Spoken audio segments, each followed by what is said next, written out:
Уг нь эхлээд энэ хөл өвдөд байсан. Тэгэхээр одоо өндөр болж байгаа байлгуудыг тоохгүй яваад байсан чинь чих рүү ороод хүний хэлж байгааг ойлгохгүй нэгэд эхнэр загнаад байсан. Тэгсэн өчигдөр гарлуу орцсон бадараад ах юм. Харин өнөө өглөө харин цээж рүү орсон юм шиг лээ. Зараагаад.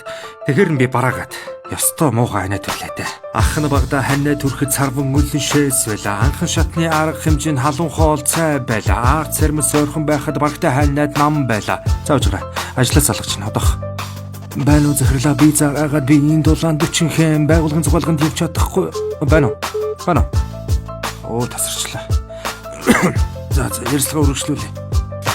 Одоо тэгсэн ногоон нус саарл өнгөөр гардаг болж олон өдөр хөлөрчөвтэй дулам хүчтэй ханаад болж хуцуулсаар байгаад бэлхүүсээрээ турхаар болж хоолоо болсон харшил хавсарсан гэд олон болж найзуудаараа коллабороход ханаа түрээ дүнжиж үлээ. Намайг орхиод тэрэлж явахад найгуу халуур чивтэж үлээ. Надаас бусна л юм хүмд яваад би л чухал мөчүүдээ соцордог байлаа да.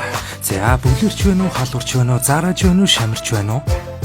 Шамирч байна уу биш ээ, шархирч байна уу? Вирусын гаралтай ханиаданд вирусын эсрэг үйлдэлээ юм үр дүнтэй болохоос бактери эсрэг 1000-уугаад үр дүнгүйш анхаараарай.